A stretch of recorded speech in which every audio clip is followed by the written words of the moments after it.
Muy bien, se aprobó por fin la ley del servicio civil, que es una norma que busca darle calidad al servicio público.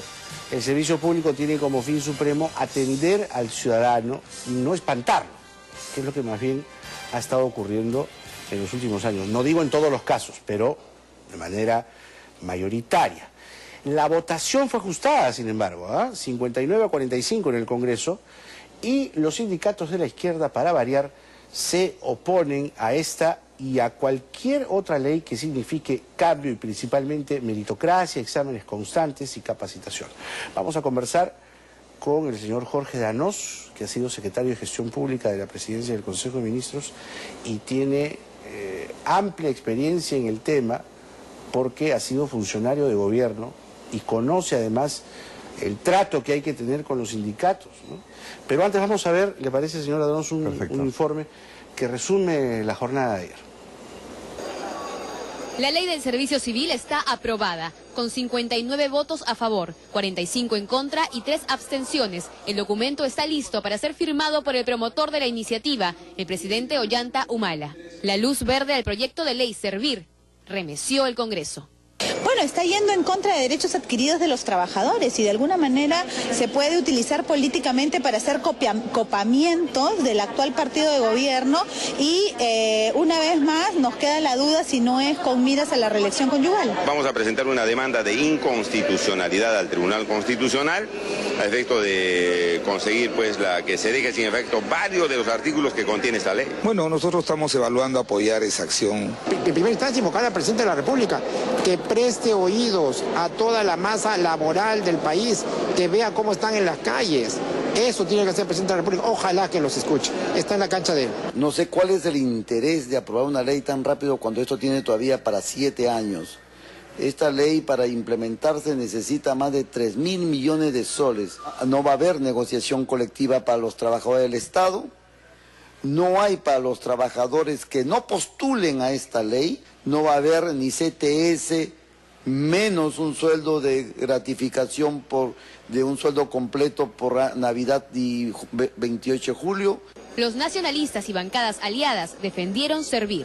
Por poner el ejemplo más simple, una secretaria que trabaja en el ministerio o en el ejército civil gana 850 soles, 1.000 soles mensuales de sueldo. Una secretaria del Ministerio de Transporte creo que gana más de 2.000 o 3.000 soles. Una secretaria de Palacio gana 8.000. Es un desorden.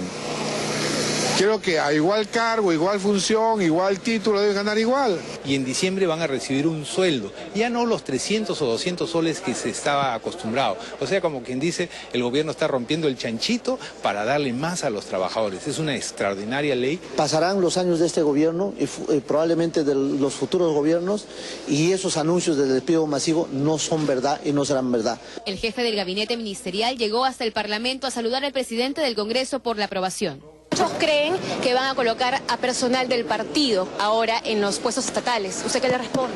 Yo quiero negar enfáticamente eso. La muestra simplemente es el gabinete. Este es un gabinete técnico, un gabinete profesional.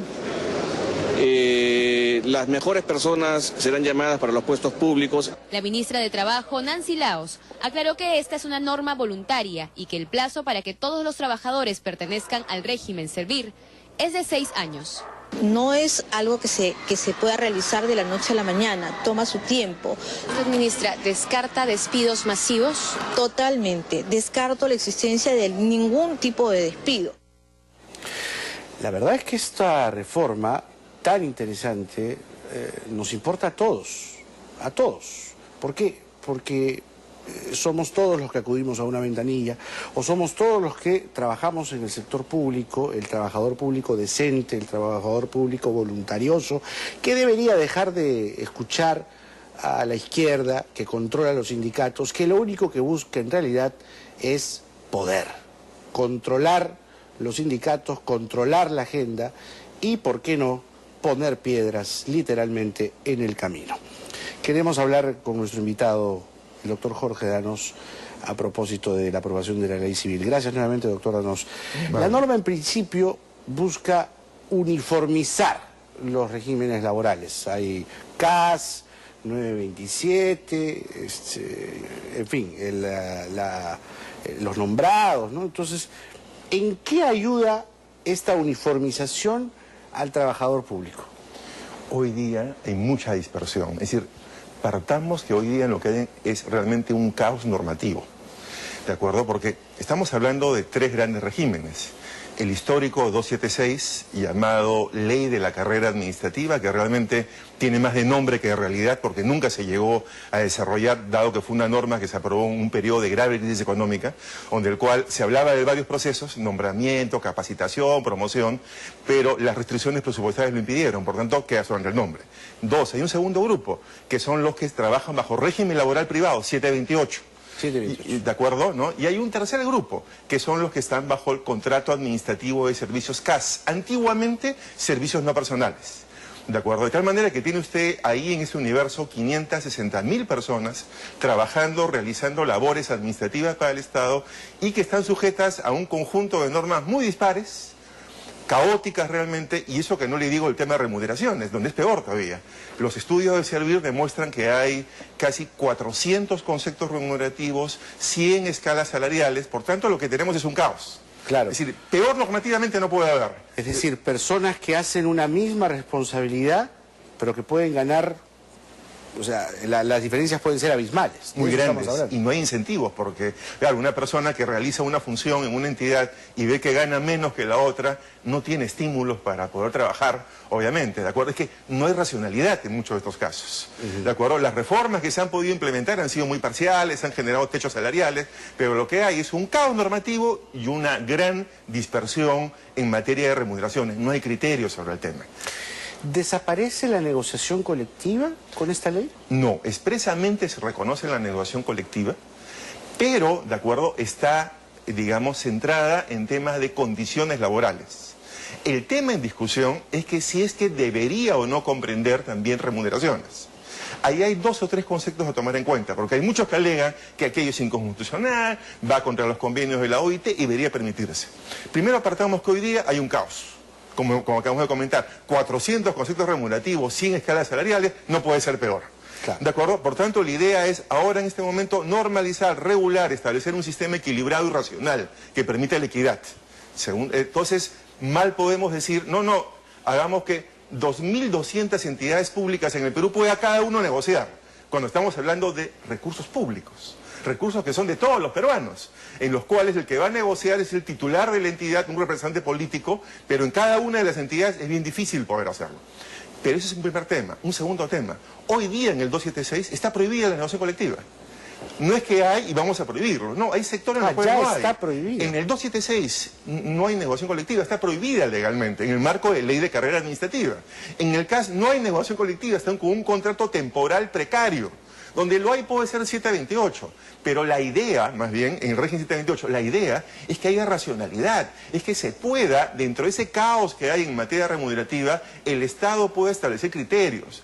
Mal podría entonces poder decirse, no, que cada entidad negocie, lo que es más. Conforme a la Constitución, ¿de acuerdo? ¿No? La negociación colectiva está como un derecho constitucional de los trabajadores privados. En el caso de lo público no está expresamente reconocida, por tanto entiéndase que sí es un derecho, pero de configuración legal. La ley, como esta ley, puede establecer hasta dónde alcanza la negociación colectiva y por eso establece, de acuerdo, que cabe sobre condiciones de trabajo y no sobre temas remunerativos. Estamos hablando sobre la ley del servicio civil, vamos a hacer una pequeña pausa, doctor Danós, pero vamos a seguir conversando en una segunda parte para entender lo que hay detrás de la ley del servicio civil aprobada ayer en el Congreso de la República y que marca sin duda un hito, un cambio, el inicio de una gran reforma en el Estado. Pero las preguntas que también queremos hacerle al doctor Danós tienen que ver con qué quieren entonces los sindicatos, por qué la oposición, por qué llegar hasta, o pretender hacerlo, el Tribunal Constitucional. Y lo otro es, ¿habrán despidos masivos, como se dice? Volvemos. Doctor Danós, una demanda de inconstitucionalidad contra la ley de servicio civil, que ya ha sido anunciada además por gente de izquierda, Lescano y compañía, ¿retrasa la puesta en marcha de lo aprobado? No, yo en este momento lo que corresponde, el Ejecutivo tiene 15 días para promulgar o observarlo. Yo entiendo que lo va a promulgar porque responde a los elementos básicos de la reforma que se espera del proyecto de ley, por lo que tengo entendido. Y dos, lo que se va a suceder es que incluso para hasta poder plantear la demanda tiene que estar vigente la norma, no basta la aprobación del Congreso. Por tanto, el debate se va a dar en un carril aparte. Esto ya sucedió, ¿eh? En el año de 2004 se aprueba la Ley Marco del Empleo, que es una ley que finalmente quedó como un cascarón vacío todavía en realidad, y se planteó por parte de la CGTP una demanda de inconstitucionalidad. Y el tribunal se pronunció justamente sobre los mismos temas en debate, negociación colectiva, evaluaciones, estabilidad, y el tribunal en términos generales respaldó lo que era la Ley Marco del Empleo. O sea, hay un precedente ya. Hay un precedente ya importante y hay sentencias del tribunal, como sucedió con el tema de CAS y otros más. Por lo tanto, sí creo que es un buen espacio de debate, pero ahora sí, estrictamente jurídico, constitucional. Ya no solamente en el tema de declaraciones, eslogans, ¿de acuerdo? Sino ya el debate se lleva a otro plano que es muy importante. Ahora, este quizás sea el punto de mayor controversia, o uno de, y es el que se ha prestado además a distorsiones, ¿no? Que aquel empleado que es desaprobado 3 veces consecutivas sea despedido, ¿significa acaso que habrán despidos masivos? No, en ningún caso. Es decir, me parece que el propósito de esta norma no es despidos masivos, no hay el contexto político-social para despidos masivos, como sí ocurrió, bueno, yo no lo justifico, ¿de acuerdo? Pero sucedió en la década del 90, fue otro contexto, no lo justifico para nada, ¿de acuerdo? Y 3, las evaluaciones son un proceso normal. En todo lugar hay evaluaciones, en lo privado, en lo público, en el colegio, en la universidad. La idea de la evaluación, y lo dice el proyecto, lo dice la ley en buena cuenta, es mejorar, es decir, el Estado pueda saber cuál es el nivel de formación, capacitación, necesidad que pueda tener el trabajador para poder capacitarlo. Por eso, como usted señala, la idea de la evaluación es poder tener, de acuerdo, una idea de qué necesita, capacitarlo, y ya si a pesar de la capacitación ese trabajador no responde a los objetivos, entonces ahí sí se le cesa. Pero hay garantías. 3 veces, además. Claro, 3 veces, pero hay garantías, además. Primero, no queda esto librado a cada entidad. Servir estará a cargo de de aprobar los lineamientos de la evaluación. No es un tema que queda libre arbitrio titular de la entidad. Y en segundo lugar, el trabajador que se sienta afectado por una evaluación injusta puede apelar al Tribunal de Servicio Civil y posteriormente al Poder Judicial. Entonces, existen garantías suficientes, me parece. Ahora, dicen que en toda negociación hay que ceder, pero particularmente yo creo que aquí se ha sido un poco blandengue, ¿no? Porque la ley, si bien es cierto es buena, ha sido aprobada ayer, dice, por ejemplo, que los antiguos trabajadores no van a pasar por un periodo de prueba, ¿no? Y además, el traspaso al nuevo régimen laboral será voluntario. En esto último discrepo aún más. ¿No debilitan estos 2 puntos la reforma? Podría uno pensar qué sucedería más bien si no fuera voluntario. Es decir, todos los actuales, estamos hablando de 560.000 personas por lo menos, de acuerdo a los que llega esta ley, tendrían que pasar al nuevo régimen y sujetarse a estos nuevos parámetros de evaluaciones anuales, capacitación, progresión en la carrera, remuneración por resultados, de acuerdo conforme a las evaluaciones. Y lo que se ha optado es lo siguiente, es decir, un nuevo régimen sí, un nuevo régimen donde, por ejemplo, no va a haber CAS, donde los 240.000 personas actualmente, de acuerdo, en CAS, tienen que postular para entrar. Ya no hay CAS, que yo me quedo en CAS, ¿de acuerdo? Y nadie que ingrese al Estado, ahora todos por concurso, van a entrar a los antiguos regímenes, no, entran al nuevo. El nuevo régimen es de ahora en adelante y todos los actuales CAS tienen que postular al nuevo régimen.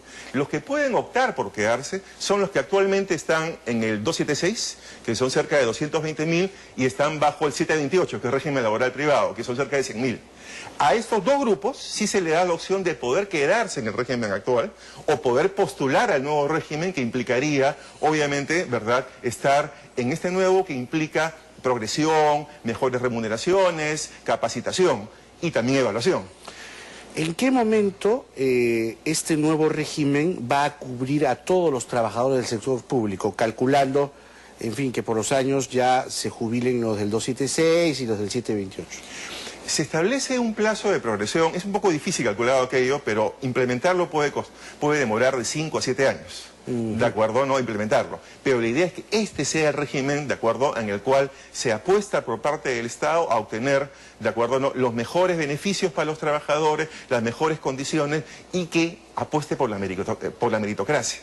Por tanto, la idea más bien es que, y esto ya, perdóneme, se ha experimentado en el tema de la ley magisterial. Usted recordará también, en la ley magisterial la idea era que era voluntario el pase.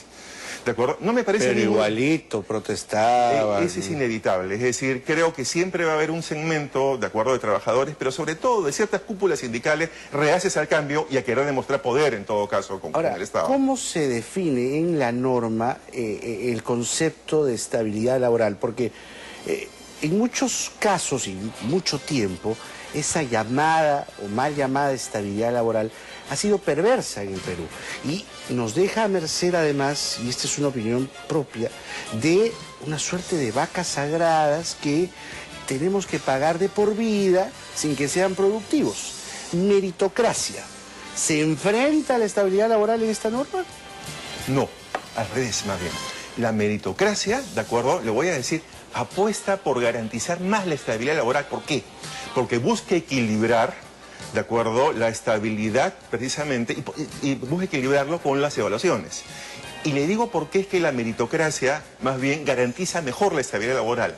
Porque la meritocracia apuesta primero un trabajador que ingresa por concurso, lo cual respeta el derecho a la igualdad de todos de acceso a cargos públicos y da obviamente mejores oportunidades a los más jóvenes y a los que se sienten más capacitados para ingresar y prestar servicios del sector público a toda la población, primer tema. Segundo, un conjunto de procesos, capacitación, progresión. La idea es que quien ingresa al sector público pueda tener expectativa de desarrollo profesional para toda su vida laboral. Por tanto, mal puede el Estado prescindir fácilmente de quien ha sido capacitado, quien tiene progresión y a quien quiere que se perfeccione, se profesionalice en el servicio público. Por tanto, un nuevo régimen sería mayor garantía de estabilidad y equilibrio con las evaluaciones, que le va a exigir cada año poder demostrar que lo está haciendo bien. Y con lo que necesita realmente la institución para la que trabaja. Muchas gracias, doctor Donoso. Muchas gracias por su invitación. Un gusto tremendo poder conversar sobre una ley que plantea un antes y un después, una reforma en la administración pública, la ley del servicio civil, que tiene pues estas protestas de los sindicatos que son controlados por la izquierda, que tiene una agenda, ¿no? Y no hay que hacerle caso a los populistas, hay que mirar a futuro. Como bien nos ha dicho el doctor Donoso, esto tiene para 5 o 7 años para implementarse. Así que lo bueno es que ya se aprobó, así que para adelante. Gracias, doctor, nuevamente. Muy amable usted, buenos días. 8:42, Claudia María, contigo.